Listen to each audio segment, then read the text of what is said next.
When Nathaniel Hayes found his CEO crying alone at 2 in the morning, he thought it was grief. He was right. But what happened next, a friendship that broke every corporate rule, a Saturday morning ritual that saved two broken souls, and a fight against a board that couldn't accept love after loss would change everything. But first, she had to stop calling him the warehouse guy. Hit that like button and comment your city so I can see how far this story reaches. The alarm didn't need to ring. Nathaniel Hayes was already awake at 6:15, staring at the ceiling of his small bedroom in North Seattle. Same ceiling he'd stared at for 3 years. Same water stain shaped like Ohio. Same silence that used to be filled with breathing that wasn't his own. He sat up, 40 years old, body that worked, mind that remembered too much. A daughter sleeping 2 doors down who needed breakfast, and a father who didn't fall apart before her eyes. The house was a rental. 1,500 square feet in a neighborhood where kids rode bikes and Mrs. Dorothy Sullivan next door baked cookies that appeared on doorsteps without explanation. The kind of place where people knew your name and asked how you were doing and actually waited for the answer. Nate swung his legs off the bed. Work boots by the door, uniform in a heap because he'd been too tired at 6:30 that morning to hang it properly. Warehouse supervisor, night shift, 11 at night until 6 in the morning, 5 days a week. Home before the school buses started running. Home before Harper woke up. He moved through the hallway past photos he couldn't look at too long. Isabel in her wedding dress laughing at something off camera.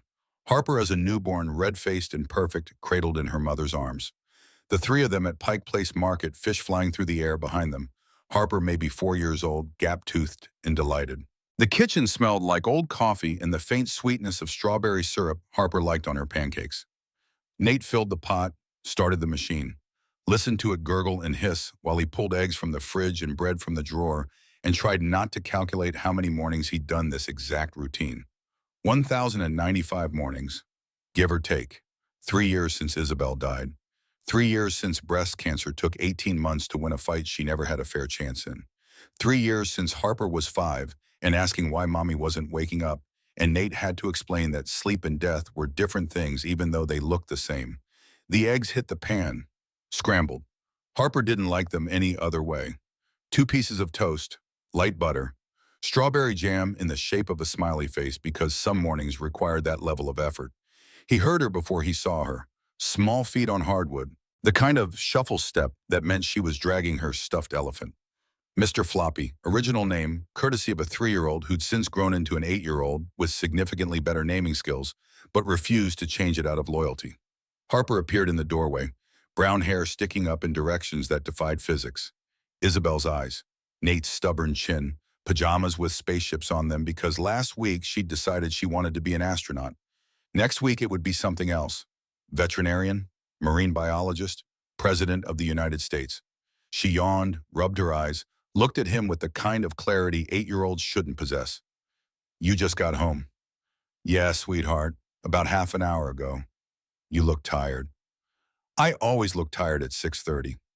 She patted across the kitchen, climbed onto her chair, set Mr. Floppy on the table facing her like he was joining them for breakfast. Nate slid the plate in front of her, eggs, toast, orange juice in the plastic cup with the princess on it that she insisted she wasn't too old for. Are you going to sleep after you take me to school? That's the plan. For how long? Couple hours, I'll be up before lunch. Harper picked up her fork, studied the eggs like they contained secrets. Then she looked at him with those eyes that saw everything. Daddy, can we do the thing? The thing. The ritual they'd started 6 months after Isabel died. The thing that had become as necessary as breathing. Nate set down his coffee mug, came around the table, knelt beside her chair so they were eye level. Harper turned to face him fully. She held up her arms. He pulled her into a hug. Not too tight, not too loose, just right. The way Isabel used to hug her before school every single morning. Harper started counting, out loud, like she always did. 1. Nate closed his eyes. 2. Her small arms around his neck. 3. The weight of her, solid, real, alive. 4. He could feel her heartbeat against his chest. 5. Steady, strong. 6. This was why he kept going. 7. This was the point of everything. 8. She smelled like sleep and strawberry shampoo. 9. 3 more seconds. 10. 2 more. 11. 1 more. 12. Almost. 13. Here it comes. 14. Harper pulled back, smiled at him with a smile that broke his heart and put it back together simultaneously. I love you is 14 letters when you say the whole thing, she explained, like she did every morning, like it was scientific fact. I space LOVE space YOU. The spaces count, too. Mommy said the spaces are part of the sentence. They're what holds the words together. The spaces matter, Nate repeated softly. Harper nodded, satisfied, turned back to her eggs like they'd accomplished something important, which they had. Nate stood, returned to his coffee, watched his daughter eat breakfast while morning light filtered through the kitchen window, and another day began that Isabel wasn't here to see. After breakfast came the routine. Harper brushed her teeth while Nate packed her lunch. Turkey sandwich, apple slices, carrot sticks she wouldn't eat, but he included anyway. Granola bar, juice box, everything in the lunchbox with the astronauts on it that matched her current career aspirations. She emerged from the bathroom, toothpaste on the corner of her mouth, and Nate wiped it away with his thumb while she squirmed and protested. Backpack on, shoes tied, jacket zipped despite her insistence that it wasn't cold enough to need it. 7:45. Right on schedule. The walk to school was 6 blocks. Harper held his hand for the first 3, then decided she was old enough to walk independently for the last 3, which meant she walked exactly 1 step ahead of him the entire time, glancing back every 10 seconds to make sure he was still there.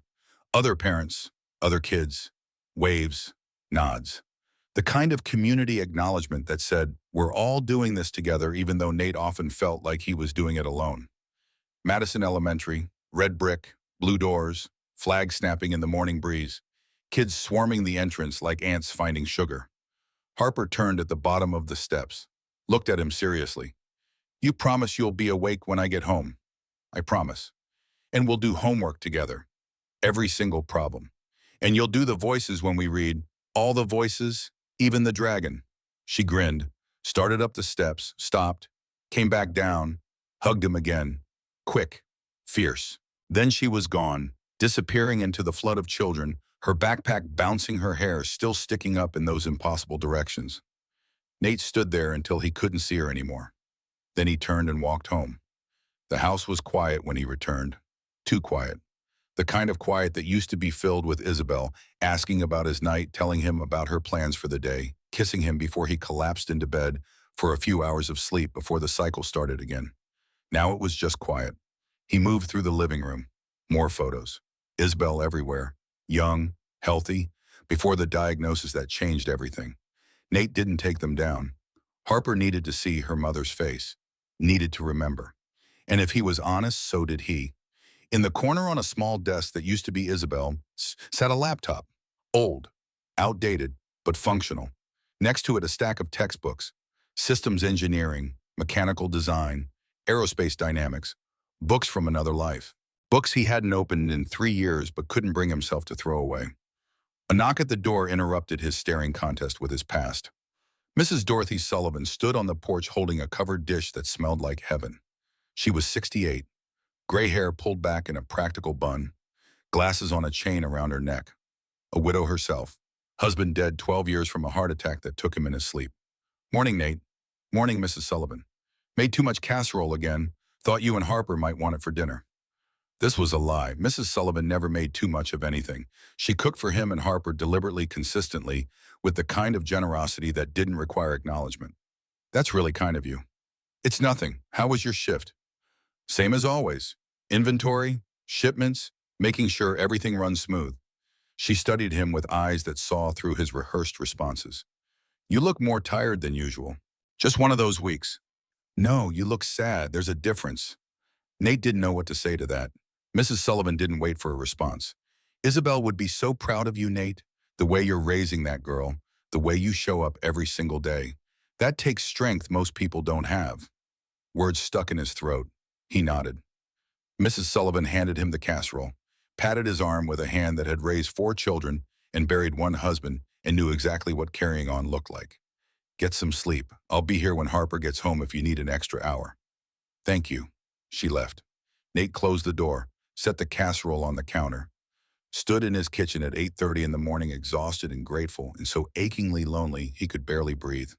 He slept for 3 hours, dreamless, deep, the sleep of someone who worked with their body and pushed their mind into corners where it couldn't wander. At noon, he woke, made lunch, cleaned the kitchen, did laundry, folded Harper's clothes and put them in her dresser. Ordinary tasks that filled the hours until 3:15 when she'd come bursting through the door with stories about her day. He picked her up from school. She talked the entire 6 blocks home about math class and a boy named Tyler who ate paste and her friend Emma who could do a cartwheel. Nate listened, nodded, asked questions, present, engaged, the way Isabel would have been. Homework at the kitchen table, spelling words, multiplication tables, a worksheet about the solar system that Harper finished in 10 minutes because she'd memorized the order of the planets last year and considered them old friends. Dinner, Mrs. Sullivan's casserole. Delicious. Harper ate 3 helpings. Bath time, book time. Harper's current obsession was a series about a girl who could talk to animals. Nate read 2 chapters doing different voices for the girl, the fox, the wise old owl who dispensed advice and riddles. Do it again, Harper demanded when he finished. Do what again? The owl voice. It's funny. So he did the owl voice again, making it even more ridiculous, and Harper laughed until she couldn't breathe, and for those few seconds, everything was okay. 8:30, bedtime. He tucked her in, pulled the covers up to her chin, kissed her forehead. Daddy? Yeah, sweetheart. Do you miss Mommy? Always, every second, with an intensity that sometimes made it hard to function. Yeah, baby, I miss her a lot. Me too. I know. But I'm glad I have you. His chest tightened. I'm glad I have you too. She yawned, eyes already closing, one hand clutching Mr. Floppy. Safe. Loved. The most important thing he'd ever done right. Nate stayed until her breathing evened out. Then he moved through the house, turning off lights, checking locks, preparing for another night shift. 10:15. Time to go. He stood in the doorway of his bedroom, looking at the half of the bed he never slept on. Isabel's pillow still there, her nightstand with a book she'd never finish. 3 years and he couldn't move any of it. Couldn't erase her, couldn't let go. But he could keep going, for Harper. Always for Harper.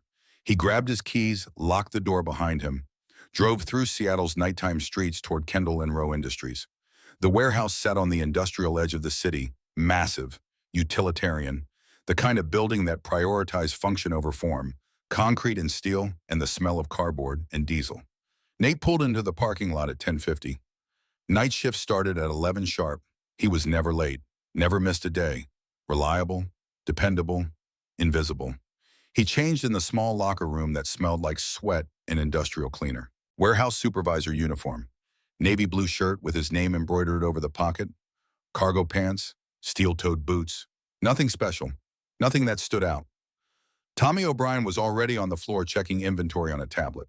Tommy was 52, red-faced, barrel-chested, operated a forklift like other men played piano. He'd worked here 23 years, knew every corner of this warehouse, treated Nate with the respect one blue-collar worker gives another. Hayes, how's the kid? Good, yours, teenager. Everything's a crisis. How'd I get old enough to have a teenager? Beats me. Beth Callahan rolled past on a pallet jack moving boxes of electronics components that would ship to Portland in the morning. Beth was 37, single, 2 kids at home with a mother who watched them while Beth worked nights. She had opinions about everything and shared them freely. Did you see the memo? She called out. What memo? CEO's doing a facility tour tonight, coming through here around midnight. Nate's stomach tightened slightly. Catherine Whitmore, the CEO. He'd seen her exactly 3 times in 2 years. Once when she'd toured the facility after taking over. Once at a company meeting that had been mandatory. Once in passing when her car had driven through the parking lot while he was on break. She'd never looked at him. Not really. Not the way you look at a person. More the way you glance at furniture. Necessary, functional, unremarkable. Great, Nate said, meaning the opposite. Probably just checking boxes, Tommy said, making sure we're not stealing inventory or sleeping on the clock. The night stretched out ahead of them, shipments to verify, orders to pull, inventory to reconcile. The same task they'd done every night, the same routine that paid the bills and kept Harper in school supplies and gave Nate something to do with his hands while his mind tried not to drift. At 11:47, the fluorescent lights in the warehouse reflected off a black sedan pulling into the loading bay area. Nate watched from a station near the inventory terminal. The car stopped. Driver emerged first, then her. Catherine Whitmore stepped out of the vehicle like she was stepping onto a stage. 38 years old according to the company bio Nate had read once. 2 years younger than him. But that's where the similarities ended. She wore a suit that probably cost more than Nate's monthly rent. Charcoal gray, perfectly tailored. Hair pulled back in a severe bun that suggested she didn't have time for anything frivolous. Heels that clicked against the concrete floor with the authority of someone who owned the building and everyone in it. Beside her, Griffin Blake, board member, former business partner, 50-something with silver hair and the kind of confidence that came from never being told no. He gestured around the warehouse like he was giving a lecture. Nate couldn't hear the conversation from where he stood, but he saw them moving through the facility, saw Griffin pointing things out, saw Catherine nodding, taking notes on a tablet. They approached the area where Nate worked. He straightened slightly, professional, ready to answer questions if asked. Griffin barely glanced at him. Catherine didn't look at all. "Your logistics seem efficient," someone said. A man in an expensive suit following them. Investor, client, someone important enough to warrant the midnight tour. Griffin smiled, the smile of someone who took credit for things he hadn't built. "Oh, we have good people. Warehouse supervisors, forklift drivers. They keep things moving." The dismissal in his voice was subtle, but the tone that suggested blue-collar workers were interchangeable parts, necessary, but not notable. Catherine's expression didn't change. She nodded, like agreeing with an obvious fact. Like Nate and Tommy and Beth were fixtures rather than people. They moved on, disappeared into another section of the warehouse. Never asked Nate's name, never acknowledged his existence. He stood there for a moment, feeling something he couldn't quite name. Not anger, not hurt, something quieter. Something that had been building for 3 years of being invisible. The night continued. Shipments processed, orders fulfilled. Midnight came and went. At 2 in the morning, Nate realized he'd forgotten to get Catherine Whitmore's signature on an urgent shipment manifest. The manifest needed executive approval, company policy, something about liability and insurance. He radioed up to the main office. No answer. Called the night manager's line, voicemail. The manifest had to be signed tonight. The shipment was leaving at 6 a.m. Without the signature, it would be delayed. Cost the company money. Create problems. Nate stood in the warehouse holding the clipboard, weighing his options. He could leave it. Hope the day shift dealt with it. Pass the responsibility to someone else. But he'd never done that. Never passed off problems. Never assumed someone else would handle it. He checked the security log. Catherine's car was still in the parking lot. She was still in the building. Probably in her office, the 8th floor, executive territory, where warehouse supervisors didn't go. Nate took the elevator, watched the numbers climb, felt increasingly out of place as the floors ticked past. 7, 8. The doors opened onto a different world. Plush carpet, subdued lighting, artwork on the walls, the smell of expensive coffee and furniture polish. It was silent up here. Empty. Everyone had gone home hours ago, except the light from the corner office was on. Door slightly ajar. Nate approached carefully, quietly, not wanting to startle anyone, not wanting to intrude. He heard it before he saw anything. Music, soft, melancholic, the kind of melody that sounded like remembering, then crying, quiet, controlled, but unmistakable. Nate stopped outside the door. Should leave, should come back tomorrow, should not witness whatever private moment was happening inside that office. But something made him look through the gap. Catherine Whitmore stood by the floor-to-ceiling windows overlooking Seattle's nighttime skyline. She held a framed photograph. Her back to the door, shoulders shaking slightly. She was crying, really crying, not the controlled tears of someone who cried in private, but the broken sobs of someone who thought they were completely alone. She swayed slightly, almost like dancing, clutching the photo frame to her chest, moving in small circles to music only she seemed to hear. Nate recognized that kind of crying, that kind of dancing, that kind of alone. He'd done it himself, in his bedroom, in the shower, in the car on the way home from work, when Harper wasn't there to see. His hand moved before his brain caught up, knocked gently on the doorframe. The crying stopped instantly. Catherine spun around. Her face was devastated. Mascara streaked, eyes red, raw, vulnerable. For exactly 3 seconds, Nate saw a person. Not a CEO, not someone powerful, just someone breaking in the dark. Then her face changed. closed, the mask sliding back into place with practiced speed. "What are you doing here?" Her voice was ice. "This floor is restricted after midnight." Nate held up the clipboard, tried to keep his voice steady, professional. "Ma'am, I'm Nathaniel Hayes, warehouse supervisor. I have an urgent shipment manifest that needs your signature." I tried calling, but nobody answered. "I apologize for disturbing you." She stared at him, really looked at him for the first time, seeing him, recognizing that he existed. "Your warehouse," she said. Not a question, a categorization. "Yes, ma'am. And you came up here at 2 in the morning for a signature. The shipment leaves at 6. Company policy requires executive approval for anything over a certain value. This qualifies." Catherine set the photo frame down quickly, turned slightly away from him, wiped her eyes with the back of her hand in a gesture that was more vulnerable than anything he'd ever seen from her. "Just leave it on my desk. I'll sign it." Nate should have done exactly that, should have set down the clipboard and left. Let her have her privacy. Let her maintain the dignity of someone who didn't want witnesses to their breaking. But he'd been where she was, alone, crying, pretending the darkness could hide the pain. "Ma'am," he said quietly, "are you okay?" The question hung in the air between them. Inappropriate, crossing a line, but honest. Catherine turned back to face him fully. Her eyes were still wet, still red. But now they held something else. Surprise, maybe confusion. "Am I okay?" She repeated the question like it was in a foreign language. "Why would you ask that?" "Because I heard you crying, and I—" Nate hesitated, then pushed forward. "I lost my wife 3 years ago. Cancer. And I know what that kind of crying sounds like. You don't have to be alone with it." The silence that followed was complete, total. The kind of silence that happens when something fundamental shifts. Catherine's composure cracked. Just a little. Just enough. "Today is 5 years," she whispered.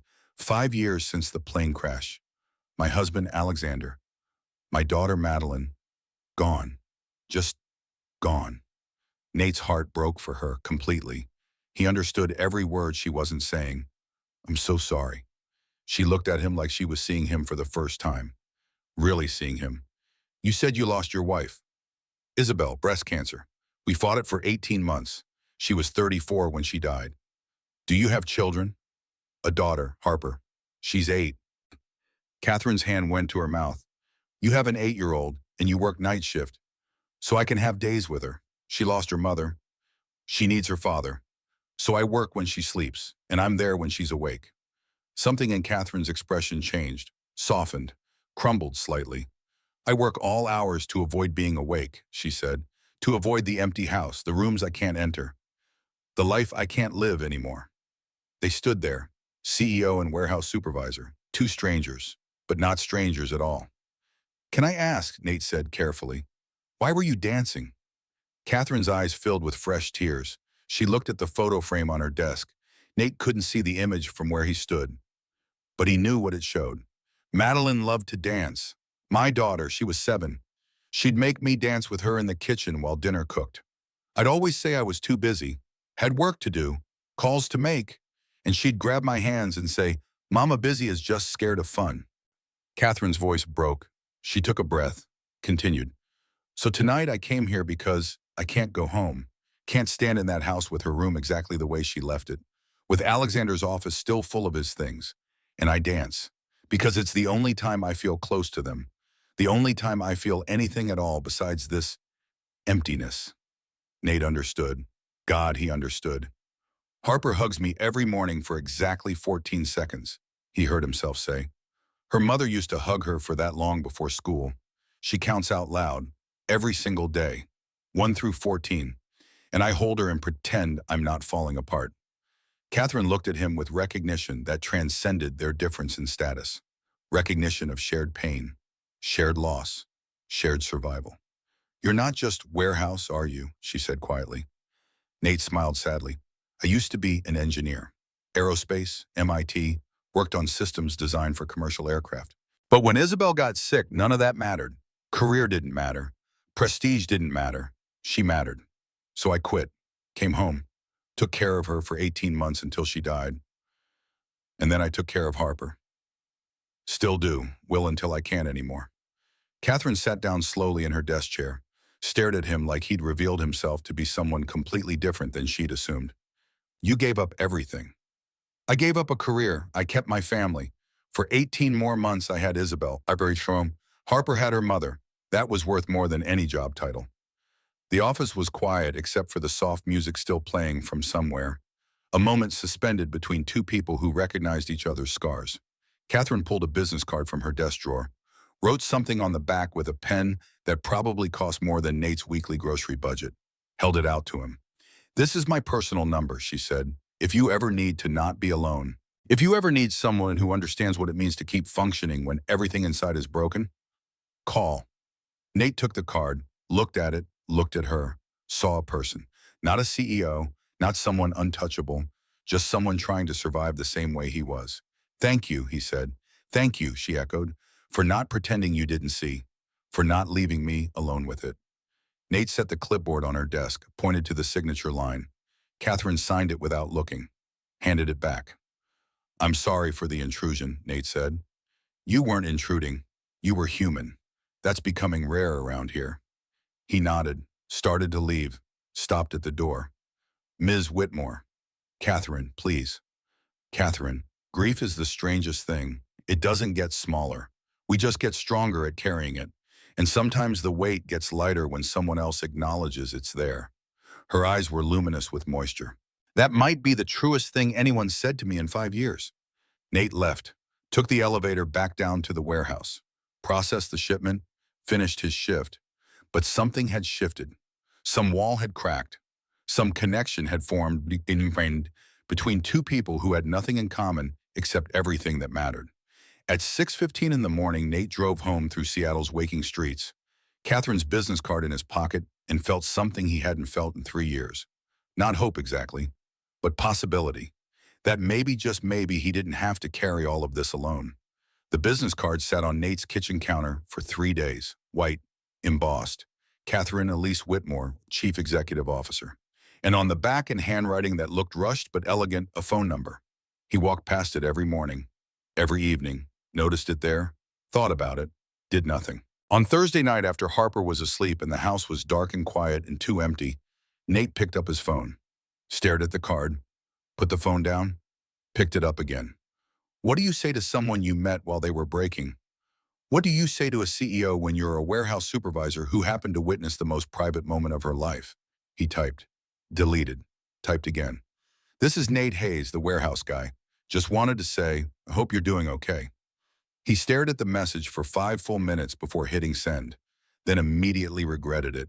Too casual, too presumptuous. She probably didn't even remember giving him her number. His phone buzzed 30 seconds later. I remember you, Nate, and I'm doing the same as always, surviving. How's Harper? Something in his chest loosened. She remembered Harper's name. That mattered more than it should have. She's good. Asked me today why clouds don't fall down. I explained gravity. She asked if gravity ever gets tired.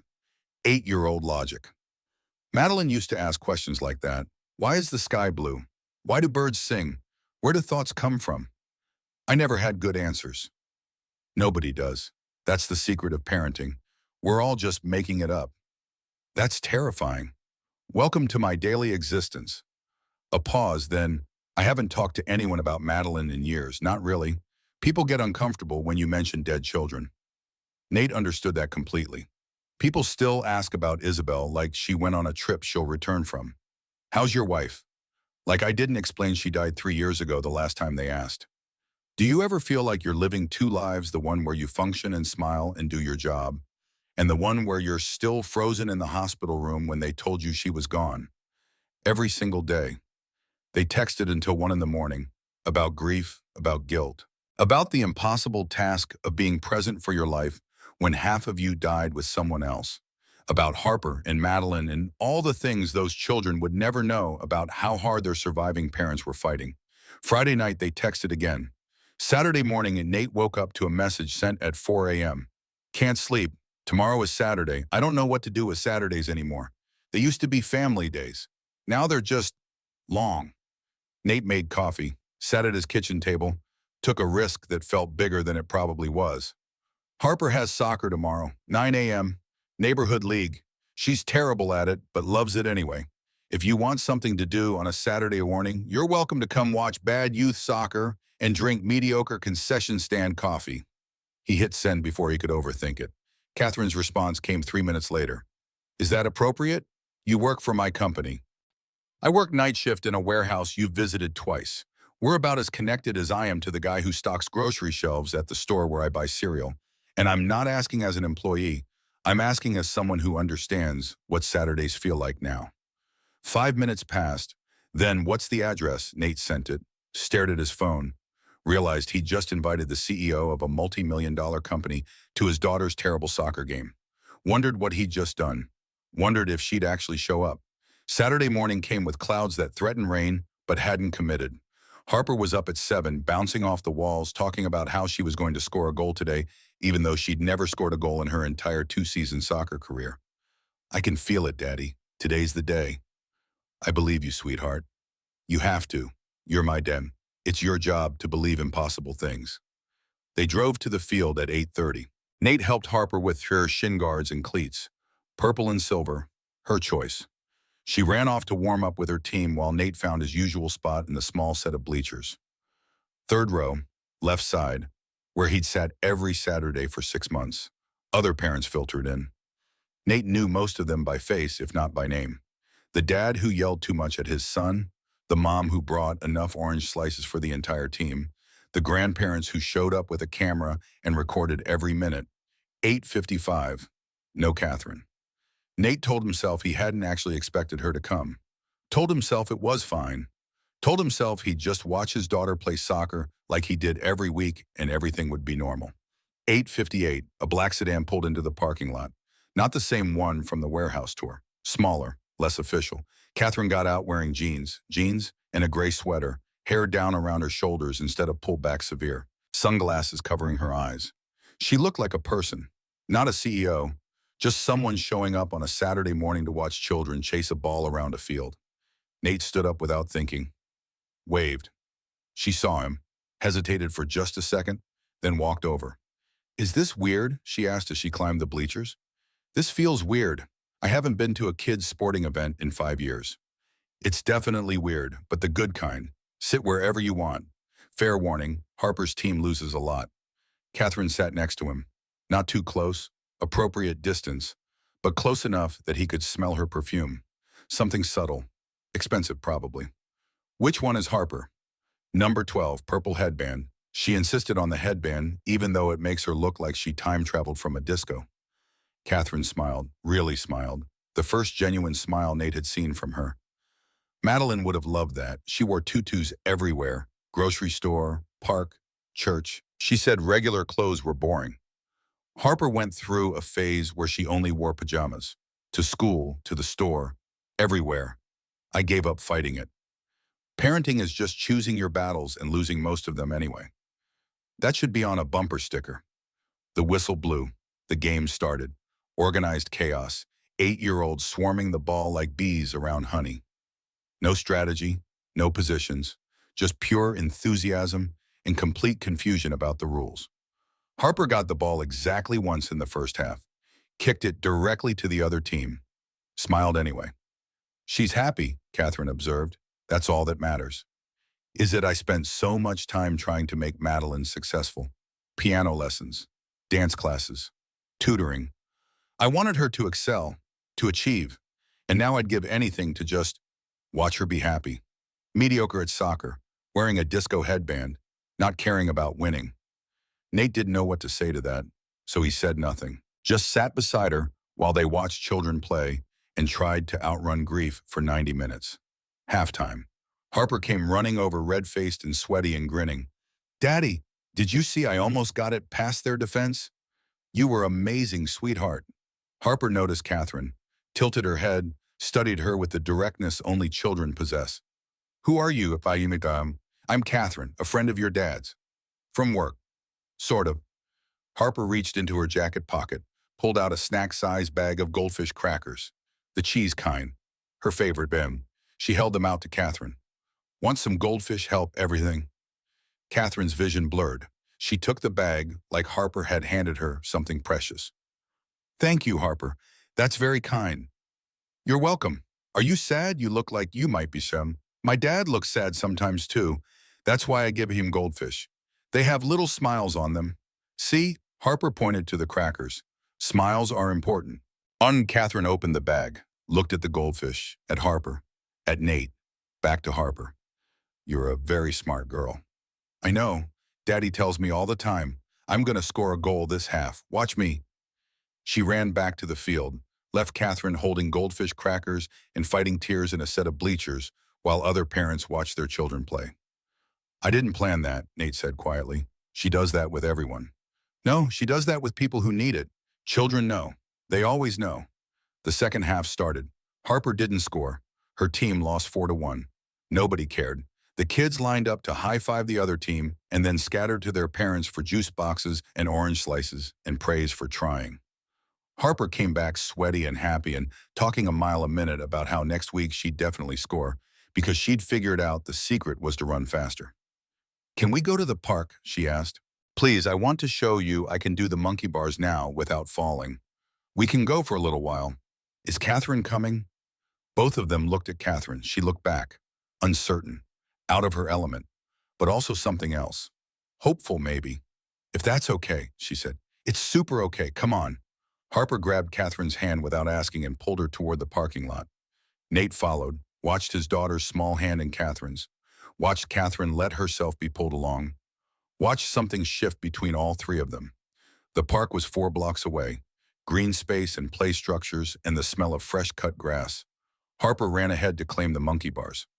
Other kids from soccer were there too, a loose community of parents and children spending Saturday morning together. Nate and Catherine sat on a bench, watching, present, not talking much, not needing to. Harper made it halfway across the monkey bars before dropping to the ground with a theatrical groan. I almost had it. You'll get it next time, Nate called. I know I'm building my arm strength. She ran off to try again, determined, resilient, everything Nate hoped she'd be. She's wonderful, Catherine said. Truly, you're doing an incredible job with her. I'm doing my best. Most days that doesn't feel like enough. It's more than enough. She's happy, secure, loved. That's everything. Catherine's hand was resting on the bench between them. Nate's was too, close but not touching. He could feel the warmth of her skin, the proximity that wasn't quite contact. Then Catherine's fingers moved, just slightly, closed the distance, touched his hand, tentative, testing. Nate looked at her. She was staring straight ahead, watching Harper, but her hand was in his, holding on, like she needed something solid to prove this moment was real. He closed his fingers around hers, gentle, sure, holding back. They sat like that for 20 minutes, 2 people on a park bench, holding hands, while children played and life continued around them, and for a brief moment, everything hurt a little less. 3 months passed like water, smooth, easy, natural. Every Saturday, 9 a.m. soccer game, concession stand, coffee that tasted like cardboard, then the park, monkey bars, goldfish crackers, conversations that got deeper each week. Harper adored Catherine, showed her drawings, taught her the names of constellations, asked questions about everything, and listened to answers with complete attention. Catherine started smiling more, laughing sometimes. The tight control in her face loosened week by week. She bought Harper a book about space, then another, then a telescope that was probably too advanced, but Harper loved anyway. You don't have to buy her things, Nate said. I know. I want to. Is that okay? Yeah, it's okay. At the office, nothing changed. Nate worked his night shifts. Catherine ran the company. They never spoke, never acknowledged each other. Complete professional separation. But every night after Harper was asleep, they texted about their days, about grief, about the impossible task of moving forward while looking backward, about small victories and ordinary struggles and the strange comfort of someone understanding without judgment. Nate didn't know what to call what they were doing. Friends, something more, something undefined. Whatever it was, it made Saturdays worth waking up for. Made the week bearable because Saturday was coming. And then Griffin Blake saw them. It was week 12. Harper had finally made it all the way across the monkey bars without falling. Catherine had cheered. Harper had bowed. They'd all gone for celebratory ice cream at the shop near the park. Nate walked Catherine to her car afterward. Harper was practicing cartwheels on the grass nearby. They stood in the parking lot. talking, close, not touching, but the space between them felt charged, alive. Thank you, Catherine said, for this, for all of it. I didn't know I needed it until I had it. Same. I should go. I have work. On Saturday, every day is work. That's what I tell myself so I don't have to admit I'm avoiding an empty house. You're always welcome here, Saturdays. Or any day Harper and I are doing something. You're part of this now. Catherine smiled, reached out, touched his hand. Brief, but there. I'll text you tonight. I'll be waiting. She got in her car, drove away. Nate watched her go, felt something in his chest that wasn't quite peace but was close. He didn't see Griffin Blake sitting in a Mercedes SUV 3 spaces away. Didn't see the man's face as he watched Nate and Catherine. Didn't see him pull out his phone and make notes. But Griffin saw everything. Monday morning came with gray clouds and the threat of rain that Seattle specialized in. Nate dropped Harper at school and went home to sleep before his shift. His phone buzzed at noon. Catherine. But not a text, a call. She never called. Hey, he answered. We have a problem. Her voice was tight, controlled. The CEO voice, not the Saturday morning voice. What happened? Griffin Blake. He's on the board. He saw us at the park and we need to talk. Can you come to my office after your shift? 6:30 tomorrow morning. Catherine, what's going on? Just come, please. I'll explain everything then. The call ended. Nate stared at his phone, a knot forming in his stomach, the feeling that something fragile was about to break. His shift that night was interminable. Hours dragging, mind racing. What had Griffin seen? What did it matter? They weren't doing anything wrong. Just friends, two people spending time together. Except it was more than that, and everyone knew it, even if they hadn't said it. 6:25 a.m. Nate took the elevator to the 8th floor, tired from work, nervous from not knowing what was coming. Catherine's office door was open. She was pacing, still in yesterday's clothes like she'd been there all night, hair down, no makeup, looking more like the woman he'd found crying than the CEO who ran board meetings. Close the door, she said when she saw him. He did. Griffin saw us at the park. He's been watching, taking notes. He went to the board. And he filed a formal complaint, inappropriate relationship between executive and subordinate employee, conflict of interest, potential favoritism. Nate felt cold. We're not in a relationship. We're friends. I know that, you know that. But Griffin is arguing that the appearance of impropriety is enough. He's calling for an investigation. Investigation into what we watch soccer and eat goldfish crackers. There's nothing to investigate. Catherine stopped pacing, looked at him with eyes that held exhaustion and fear, and something else. Nate, Griffin asked me to marry him. 2 years after Alexander died, he proposed. Romantic dinner, ring, everything. I said no, told him I wasn't ready, would never be ready for him, and he's never forgiven me for it. Everything clicked into place. This is revenge.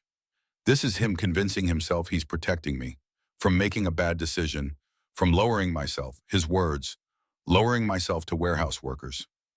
Nate absorbed that, the insult of it, the classism, the assumption that some people were worth less than others based on job titles and paychecks.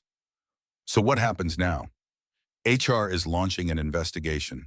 They'll interview us separately, ask about every interaction, every text, every Saturday morning. They'll look for evidence of favoritism, special treatment, anything that suggests our relationship is affecting business decisions. You've never given me special treatment. I'm still on night shift in a warehouse. You've never even acknowledged me at work. I know, but they'll look anyway. And even if they find nothing, the board is concerned about optics, about what it looks like for the CEO to be spending personal time with an hourly employee. They're talking about options. What kind of options? Catherine's face was pale. Transfer, separation, ways to ensure we're not in each other's orbits anymore. The floor felt unsteady. You're saying they might fire me. Not fire, transfer to a different facility, different shift, somewhere you wouldn't be in my vicinity, or they might ask you to resign. With severance, they'd frame it as mutual agreement. And if I refuse, they'll make your life difficult, find reasons, performance issues that don't exist, create a paper trail. Eventually, they'd have grounds for termination. Nate sat down in one of the chairs facing her desk, processed. Harper depended on his income, on his benefits, on the stability of a job that let him be there for her. But he also thought about Saturdays. about Catherine holding his hand on a park bench, about Harper sharing goldfish crackers with someone who needed them, about not being alone anymore. "What do you want to do?" he asked. "I want to tell them all to go to hell. I want to keep having Saturdays. I want to watch Harper play bad soccer and eat ice cream and text you at night about ordinary things. I want something in my life besides work and grief and an empty house." Her voice cracked. "But I also can't let them destroy your job. You have Harper. You need stability. I can't be selfish." "You're not being selfish. You're surviving. We both are." "Then what do we do?" Nate stood, walked to the window, looked out at Seattle waking up, the city where he'd lived his whole life, where Isabel died, where Harper was growing up, where he'd found someone who understood. "We wait. We cooperate with the investigation. We tell the truth, that we're friends, that we have shared experiences with grief, that we spend Saturday mornings together in completely public places, that there's nothing inappropriate about any of it. And if they don't accept that, then we decide if fighting is worth it." Catherine came to stand beside him, close, their reflections in the glass, two people looking at the same view with different fears. "Is it worth it?" she whispered. "Fighting for Saturday mornings and goldfish crackers and hand-holding that makes me feel human again." Nate thought about Harper asking if Catherine was coming tomorrow. Thought about Catherine's smile when Harper finally conquered the monkey bars. Thought about 3 months of texting someone who made loneliness less heavy. "Yeah," he said, "it's worth it." Wednesday afternoon, Nate's phone rang. Unknown number. He answered. "Mr. Hayes, this is Amanda Pierce. I'm the Director of Human Resources at Kendall and Rowe. I need to schedule time with you for an interview regarding a complaint that's been filed. Are you available tomorrow at 2 p.m.? Tomorrow was his sleep time, between getting Harper to school and picking her up, the only hours he got to rest. "I can make that work." "Excellent. Please come to the main office. Conference room B. This is a formal interview, Mr. Hayes. I'd advise you to answer all questions honestly and completely." The call ended. Nate sat in his kitchen, stared at nothing. Harper came home from school at 3:15, bubbling with news about art class and a substitute teacher who let them have extra recess. "Is Catherine coming this Saturday?" she asked while Nate helped with homework. "I don't know, sweetheart." "Why not? Did something happen?" How do you explain office politics and HR investigations to an 8-year-old? "Some people at my work have questions about Catherine and me being friends. They think it might be confusing." Harper frowned. "That's stupid." "Harper, it is. You're friends. Friends are supposed to spend time together. That's what friends do." "I know, but adults make everything complicated." "Will they make Catherine stop coming to my games?" "I hope not. But maybe." Nate looked at his daughter, at the worry in her eyes, at the fear of losing someone else, someone she'd started to care about. "Maybe," he admitted, "I'm sorry." Harper was quiet for a long time. Then Mommy used to say that brave isn't not being scared. Brave is being scared and trying anyway. "Are you going to be brave, Daddy?" "I'm going to try, sweetheart." "Good, because Catherine needs brave people. She's sad like us, and sad people need friends who don't give up." Thursday at 2 p.m., Nate sat in conference room B across from Amanda Pierce. She was 50-something. Professional, neutral expression, recording device on the table. "Mr. Hayes, thank you for coming. This interview is regarding a complaint filed by Griffin Blake concerning your relationship with Catherine Whitmore. I need to ask you some questions. Please answer truthfully." "Okay. How long have you known Ms. Whitmore?" 3 months, since early June." "And how did you meet?" "I found her in her office late one night. She was upset. I had a document that needed her signature. We talked." "About what?" "About loss. My wife died 3 years ago. Her husband and daughter died 5 years ago. We realized we had grief in common." "And what happened after that initial conversation?" "She gave me her phone number, asked if I wanted to talk sometime. As friends, people who understood each other." "Did you contact her?" "Yes, a few days later. We started texting." "How often?" "Most nights, after my daughter goes to sleep." "What do you text about?" "Our days, our kids, how hard it is to move forward after losing someone. Normal things friends talk about." Amanda made notes. "And you began meeting in person." "She comes to my daughter's soccer games, Saturday mornings.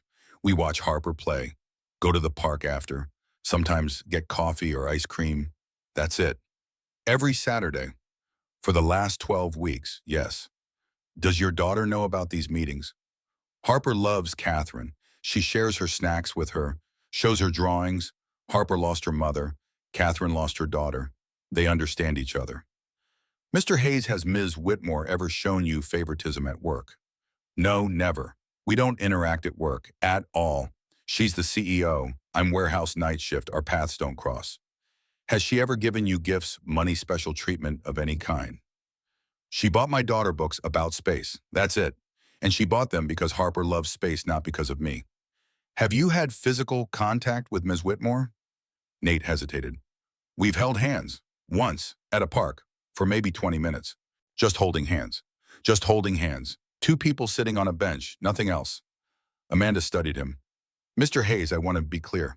We found no evidence of policy violations. No favoritism. No inappropriate conduct. But the board has concerns about perception, about optics. Do you understand? I understand they're uncomfortable with a CEO being friends with someone they consider beneath her. That's not what I said, but it's what they think. Amanda closed her notebook. The board will make recommendations based on this investigation. You should expect a call early next week. Thank you for your time. Nate left, drove home, texted Catherine. Interview done. They say no violations, but board has concerns. Whatever that means. Her response came immediately. They called me too. They're meeting Monday to decide next steps. I'm scared, Nate. Me too. Friday night. Harper was in bed, house dark and quiet. Nate's phone rang. Thomas Bradford. Company attorney, voice formal, clipped. Mr. Hayes, the board has reviewed the HR investigation findings. While no policy violations occurred, the board has concerns about the appearance of impropriety. We're presenting you with two options. Option 1, transfer to our Tacoma facility. Different shift, no contact with Ms. Whitmore, same pay and benefits. Option 2, remain in your current position but cease all personal contact with Ms. Whitmore outside of necessary work interactions. You have until 9 a.m. Monday morning to decide. If you refuse both options, the board will convene an emergency meeting at 10 a.m. to determine next steps. The line went dead. Nate sat in his dark kitchen, stared at nothing, felt the walls closing in. Transfer meant different hours, different routine, disrupting Harper's life. Maybe not being there for morning hugs and school drop-offs. The whole reason he took this job, cease contact, meant no more Saturdays, no more text, no more hand-holding on park benches. Back to being alone, teaching Harper that caring about people came with punishment. His phone buzzed. Catherine. They gave me an ultimatum too. Enforce their demands on you or face a board vote on my leadership. Nate, I don't know what to do. I can't lose you and Harper and Saturdays. But I also can't let them destroy your life. Nate typed back, what do you want to do? I want to fight. I want to tell them they're wrong. That two people healing each other isn't shameful. That friendship doesn't need their approval. But I'm scared. What if we lose everything? He sat there, phone in hand, thinking about Harper's question. Are you going to die, brave daddy? Thinking about Isabel, about what she'd say, about how she'd fought cancer for 18 months with courage he couldn't fathom. How she'd never given up, even when the odds were impossible. Thinking about Catherine crying alone in her office. About Harper sharing goldfish crackers. About holding hands on a park bench and feeling less alone. Some things were worth fighting for. He called Catherine. She answered on the first ring. I'm not accepting either option, he said. I'm refusing. Let them fire me if they want. But I'm not giving up Saturdays. I'm not teaching Harper that caring about people is wrong. And I'm not letting them tell us how to heal. Silence, then Catherine's voice shaking but strong. Okay, then we fight. Together. Together. They stayed on the phone until midnight, making plans, finding courage. Two people who'd lost everything deciding that maybe, just maybe, they'd found something worth risking everything for again. Monday morning came too fast. Nate stood in his kitchen at 5 a.m., coffee in hand, staring at his phone. The deadline. 9 o'clock. 4 hours to decide between options that both felt like losing. Harper shuffled in, rubbing her eyes. Too early for her to be awake. But she'd been doing this lately. Waking when she sensed something was wrong. Children always knew. Daddy, you're supposed to be sleeping. Couldn't sleep, sweetheart. She climbed into his lap without asking. 8 years old and still small enough to fit. Still young enough to believe her father could fix anything. He held her, breathed in the strawberry shampoo smell of her hair, felt her heartbeat against his chest. Are you in trouble at work? Sort of. They want me to make a choice. And both choices mean things change. Bad changes. Maybe, I don't know yet. Harper pulled back, looked at him with Isabel's eyes, serious, older than 8. Mommy used to say when people give you bad choices, sometimes you have to make your own choice, a brave choice, even if it's scary. When did she tell you that? When she was sick. When the doctors said she could do the treatment that made her feel bad or not do it. She chose the treatment because it gave her more time with us. She said brave isn't picking easy. Brave is picking what matters. Nate's chest tightened. You're right. She did say that. So what matters, Daddy? He looked at his daughter, at the trust in her face, the belief that he'd do the right thing. You matter, always, and Catherine matters, and Saturdays matter, and not teaching you that caring about people is something to be ashamed of. Harper nodded, like it was simple, like the answer had always been obvious. Then that's your choice.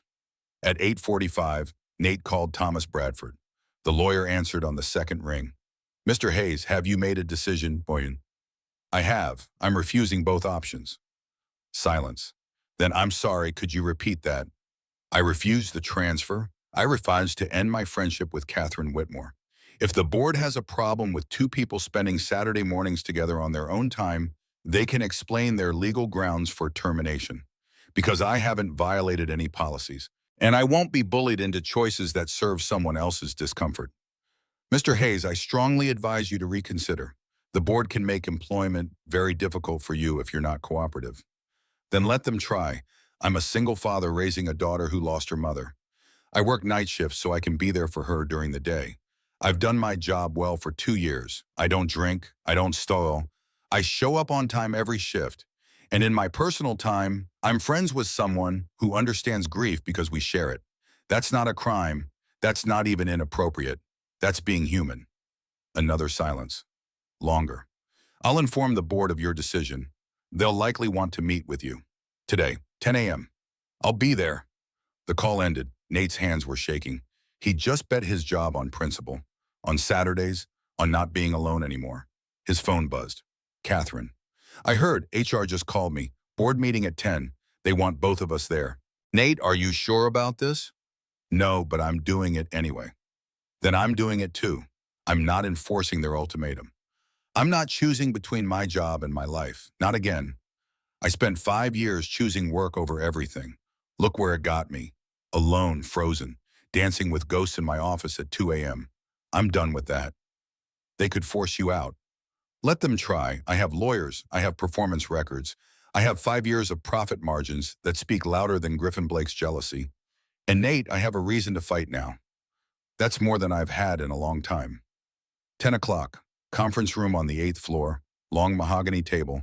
Leather chairs. Windows overlooking the city. The room where decisions got made that affected hundreds of lives. 7 board members sat waiting. Griffin Blake at the far end. Smug. Satisfied, sure he'd already won. Catherine entered first. Suit armor, hair severe, CEO mode. But Nate could see the tension in her shoulders. The fear she was hiding. Nate came in behind her, still in his warehouse uniform. Navy shirt with his name embroidered over the pocket. Steel-toed boots. He hadn't changed, wasn't going to pretend to be something he wasn't. Griffin's eyes flicked over him, dismissive, like Nate was a stain someone forgot to clean. Margaret Walsh sat at the head of the table. Board chair, 70-something, silver hair, sharp eyes that missed nothing. She'd built 2 companies from nothing before retiring to board positions. Smart, fair, but traditional. Ms. Whitmore, Mr. Hayes, thank you for coming. We've asked you here to discuss the findings of our HR investigation and the board's concerns moving forward. Catherine remained standing. Before we begin, I want to state clearly that I will not be enforcing any ultimatum placed on Mr. Hayes. He has done nothing wrong, I have done nothing wrong, and any recommendation that requires us to end a personal friendship is overreach into private lives that has no business in corporate policy. Griffin leaned forward. Catherine, this isn't about personal feelings. This is about perception. Optics, you're the CEO. He's an hourly warehouse worker. People see you together and they assume favoritism, special treatment. That undermines your authority and creates liability for the company. People assume whatever confirms their biases, Catherine shot back. Show me one instance of favoritism. One decision I've made that benefited Mr. Hayes professionally. One policy I've bent. One rule I've broken. You can't, because it doesn't exist. The appearance is enough. The appearance, you mean the appearance that a CEO might be friends with someone you consider beneath her. That's what this is really about, Griffin. Class, status, the idea that some people are worth less than others based on what they do for a living. That's not fair. Isn't it you called him warehouse worker like it was an insult? Like the people who keep this company running every single day are somehow less valuable than board members who show up 4 times a year for meetings. Nate had been silent, listening, but now he spoke. Quiet, controlled. I'd like to say something, if that's allowed. Margaret gestured. Please. My name is Nathaniel Hayes. I'm 40 years old. I work night shifts supervising warehouse operations. I've been with this company 2 years. Never late, never missed a shift, never had a safety violation or inventory discrepancy. I'm good at my job. I take pride in my job, but it's not my whole life. He paused, chose his words carefully. 3 years ago, my wife Isabel died of breast cancer. We fought it for 18 months. Chemo, radiation, surgery, everything. She was 34. We had a 5-year-old daughter named Harper. And when Isabel died, I had a choice. Keep chasing my career or raise my daughter. I chose Harper. Griffin was frowning. What career? I was a senior mechanical engineer at Cascade Aerospace. MIT graduate. 7 years designing systems for commercial aircraft. Good salary, good benefits, good trajectory. But when Isabel got sick, none of that mattered. She mattered. Harper mattered. So I quit, took care of my wife until she died, then took care of my daughter. The room had gone quiet. Every board member was staring. I chose warehouse night shifts specifically because it lets me have days with Harper. I take her to school. I help with homework. I read her bedtime stories with all the voices. I'm there for her in ways my job at Cascade never would have allowed. And yes, I gave up money and prestige in the career I spent years building, but I gained 18 more months with my wife, and I've gained every day with my daughter. He looked directly at Griffin. So when you dismiss me as just a warehouse worker, you're dismissing every choice I made to be a present father. You're suggesting that because I work with my hands now instead of my mind, I'm somehow worth less. That my friendship with Catherine is inappropriate because I'm not in your tax bracket or your social circle. And that's not about corporate policy. That's about prejudice. Margaret Walsh was leaning forward now, interested. Mr. Hayes, you have an engineering degree from MIT. Yes, ma'am. And you're working warehouse by choice because it serves my daughter's needs. Because being Harper's father is more important than any job title. Margaret looked at Catherine. Did you know about his background? Yes, he told me the first night we talked, after I'd spent 5 years assuming people like him weren't worth noticing. After treating him as invisible because he wore a uniform instead of a suit. He showed me I was wrong. And what exactly is your relationship with Mr. Hayes? Catherine took a breath. Friendship. Deep friendship. We're both widowed. Both raising children alone. Both trying to figure out how to keep functioning when grief wants to pull you under. We spend Saturday mornings together. We watch Harper play soccer. We text at night about ordinary things. We hold each other accountable for staying present in our lives instead of hiding in work or empty houses. That's it. That's all of it. And it's the most valuable thing in my life right now besides my job. Griffin stood, face flushed, desperation in his voice. This is exactly what I warned about. She's emotionally compromised, making decisions based on personal feelings rather than professional judgment. This proves my point. Sit down, Griffin. Margaret's voice was steel. Margaret, you can't seriously be siding with them. I'm trying to protect this company. Protect Catherine from making a mistake that could cost us millions in liability. Investors are watching. Shareholders are watching. We can't afford... I said sit down. Griffin remained standing. 5 years ago, Catherine, I was there. At the funeral, holding your hand while you fell apart. I helped you rebuild this company from bankruptcy. I stood by you when everyone else gave up. I earned the right to have an opinion about who you spend your time with. You earned nothing, Catherine said quietly. You were a business partner, a colleague, and yes, a friend. But that didn't give you ownership of my grief or my future. When you proposed, I said no. Not because I wasn't ready, because I didn't love you. I never loved you. And instead of accepting that you've spent 3 years looking for ways to control my life because you couldn't control my heart. Griffin's composure cracked. I would have taken care of you, given you everything. Madeline would have had a father figure. You wouldn't be alone. I am alone by choice, Catherine shot back, because being alone was better than being with someone who saw me as a project to fix rather than a person to love. You wanted to rescue me. Nate just wanted to know me. The difference hung in the air. Stark, undeniable. Griffin looked around the table, searching for support, finding none. This is wrong, he said, but his voice had lost conviction. You're all making a mistake. Margaret stood, walked to where Griffin remained frozen. Let me be very clear. You didn't file this complaint because of company policy. You filed it because Catherine found happiness without you, because a warehouse supervisor succeeded where you failed, because your ego couldn't handle rejection. That's not protecting the company. That's vindictiveness dressed up as concern. She gestured to the door. You're going to resign from this board, effective immediately. You can't force me to resign. No, but I can call for a vote on whether your continued presence serves the company's interests. Given that you've wasted corporate resources on a personal vendetta and created a hostile environment for valuable employees, I don't think that vote will go your way. So, resign gracefully or be removed ungracefully. Your choice. Griffin looked around the table. No allies, no support, just 6 other board members who clearly agreed with Margaret. He stood, buttoned his jacket, looked at Catherine with something that might have been regret or might have been rage. I was trying to protect you. From what happiness? From the possibility that I might heal. I didn't need protection. Griffin, I needed space, I needed time, I needed someone who understood grief without trying to fix it or rush it or use it as leverage. And I found that. Not with you, with Nate, and I'm not apologizing for that. Griffin left, door closing with finality behind him. Margaret turned back to them. HR found no policy violations. This board finds no concerns with your conduct. Catherine, your leadership stands. Mr. Hayes, your employment stands. Does anyone object? Silence nods around the table.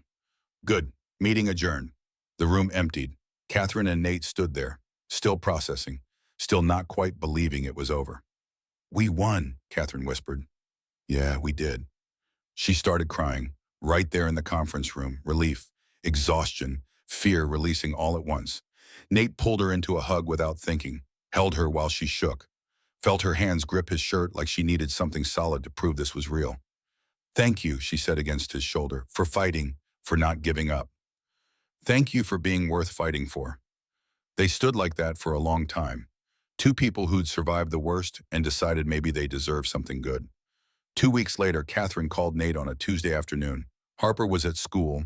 Nate was awake. Unusual. Can you and Harper come to my house this weekend? I need help with something. Something I can't do alone. What is it? Madeline's room, Alexander's office. I need to let go, not of them, but of the museum I've been keeping. And I need people who understand. People who won't rush me or judge me or tell me I should have done this years ago. Saturday morning, they drove to Catherine's house. North Seattle. Expensive neighborhood. Houses with manicured lawns and 3-car garages. The kind of place Nate used to live before Isabel got sick and medical bills ate their savings. Catherine's house was beautiful, massive, and heartbreakingly empty. She let them in, led them upstairs, stopped outside a closed door. Pink paint, name plaque that said Madeline in princess letters. I haven't changed anything in 5 years. Haven't moved a single toy or book. I come in here sometimes and just stand. Like if I stay still enough, I'll hear her voice again. Harper took Catherine's hand. My daddy kept Mommy's clothes in the closet for a long time, until I said maybe someone else could use them, someone who needed them. Mommy always said sharing is how we help people. Catherine knelt down, eye level with Harper. You're very wise. You know that. That's what Daddy says. I think I got it from Mommy. She was the wise one. Madeline was wise too. She'd tell me to stop being scared of fun. That busy was just another word for afraid. And you know what? She was right. Harper squeezed Catherine's hand. I bet she wants her stuff to help other kids, like Mommy's clothes helped other moms. Catherine opened the door. The room was frozen in time. Purple walls, princess decorations, bookshelves full of stories, a bed with stuffed animals arranged exactly the way a 7-year-old had left them 5 years ago. They spent 4 hours there, Catherine, Nate, and Harper. Sorting, deciding, crying. Laughing sometimes at memories Catherine shared. Harper helped pack toys, ask questions about Madeline, what she liked, what games she played, what made her laugh. Catherine answered every question. Found herself smiling at memories instead of just hurting. Can we keep some things, Harper asked. Some of Madeline's books for me, so I can read them and kind of know her. Catherine's vision blurred. Yes, pick whichever ones you want. Harper chose carefully. 3 books about princesses, 2 about animals, 1 about a girl who could fly. Thank you, Catherine said, for giving them a good home. They boxed everything else. Clothes for donation, toys for children's hospital, books for the library, decorations for foster care organizations. Nothing wasted. Everything given to people who needed it. Alexander's office was harder, personal, intimate, his desk, his files, his aviation magazines. Photos of him flying small planes before the crash that killed him and Madeline both. Nate found a letter in a desk drawer, sealed envelope, Catherine's name in Alexander's handwriting. I think you need to read this alone, Nate said. She took it, hands shaking, opened it while Nate and Harper went downstairs to pack boxes. When she came down 20 minutes later, her face was blotchy from crying. But something had shifted. Some weight had lifted. He wrote it before the flight, she said, like he knew. He said if anything happened, I had to promise to keep living, to not freeze, that I deserved happiness, that Madeline would want me happy. She showed Nate the last paragraph. Kat, if you're reading this, something went wrong. And I need you to know loving someone after me isn't betrayal. It's honoring what we had by not letting it destroy what you could have. Live, please. For Madeline, for me, for yourself. You deserve joy. Don't forget that. Man, Nate handed it back carefully. He loved you enough to let you go. Yeah, he did.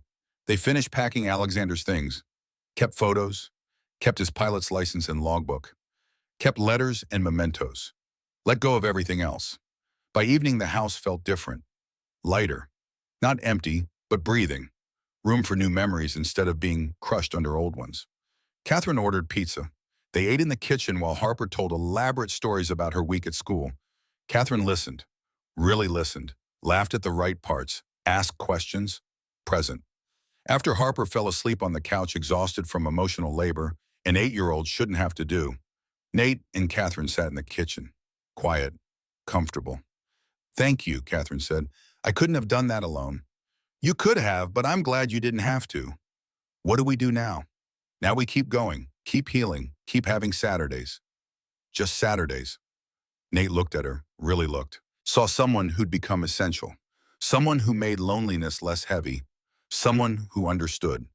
What are you asking? Catherine reached across the table.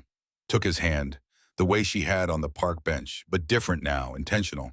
I'm asking if maybe we could be more than Saturday morning friends. If maybe we could try being something else, something real. Catherine, I know it's complicated. I know we both have so much baggage. I know Harper has to come first to voice. But I also know I care about you, about both of you. And I don't want to waste time being afraid when life is so short and uncertain. Nate's heart was hammering. I care about you too, but I need to be Korean for Harper. I can't let her get attached to someone who might leave. She's already lost her mother. I can't risk her losing you too. Then don't. Don't risk it. Be certain. Because I'm not going anywhere. I'm all in. Whatever this becomes, however long it takes, I want to try. Ooh, he kissed her. Gentle. Careful. Like something precious that might break if handled wrong. She kissed him back.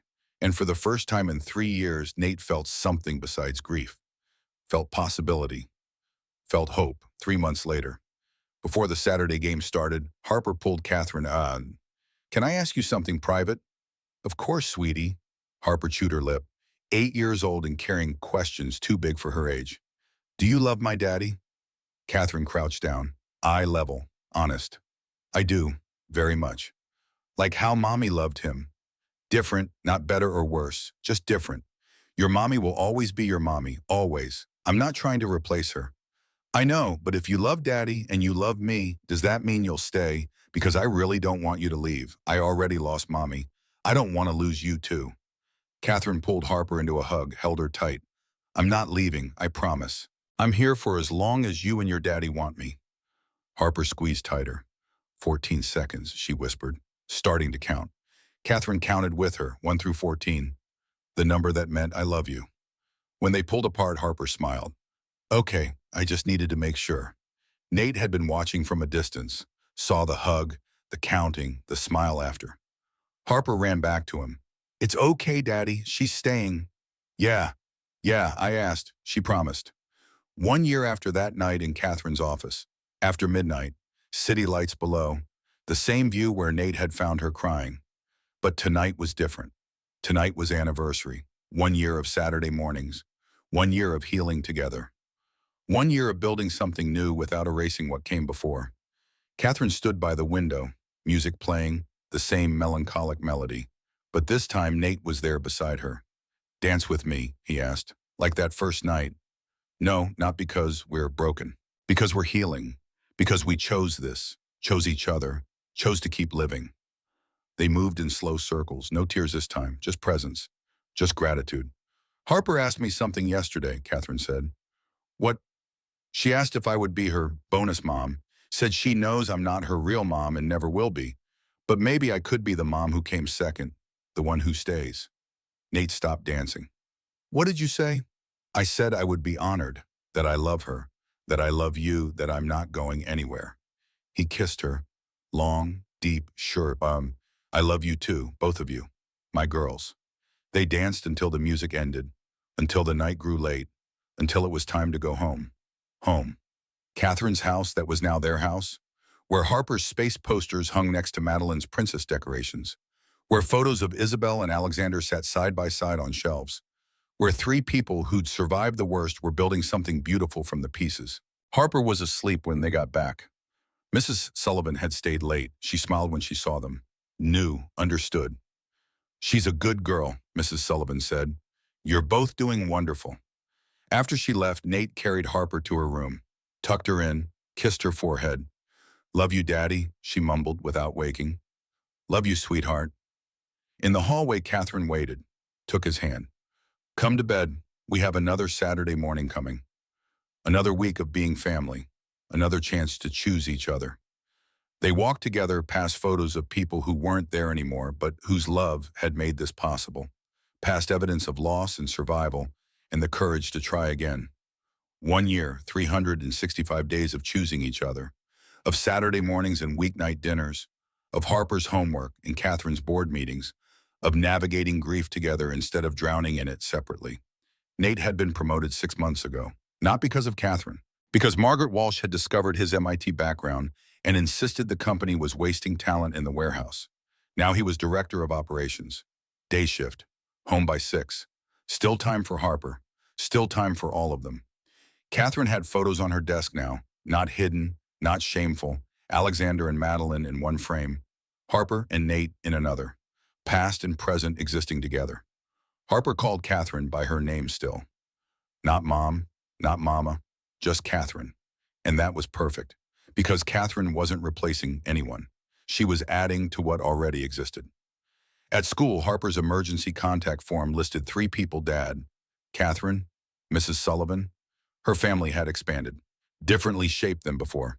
But whole, Griffin Blake had moved to California, took a position with a tech startup, sent Catherine an email 6 months after leaving. I'm sorry, you were right. I was trying to fix you instead of just being with you. I hope you're happy. She was. In the bedroom, they now shared photos of 4 people who weren't there anymore, watched over them. Isabel, Alexander, Madeline, and in Harper's room, a small shrine she'd built herself, Mommy's favorite book, Madeline's Princess Crown, a drawing Harper had made of all 5 of them together floating in space among the stars. They can see us from up there, Harper had explained, and they're happy. We're happy. That's what I think. Nate and Catherine lay in the dark, holding each other, listening to Harper sleep down the hall, safe, loved, whole. Tomorrow's Saturday, Catherine whispered. Best day of the week. Always will be. He kissed her. She kissed him back. And for the first time in years, tomorrow felt like something worth waking up for. They'd been warehouse supervisor and CEO, strangers passing in corporate halls, 2 people invisible to each other until grief made them visible. Now they were family, different, scarred, but healing. And that was enough. More than enough. That was everything.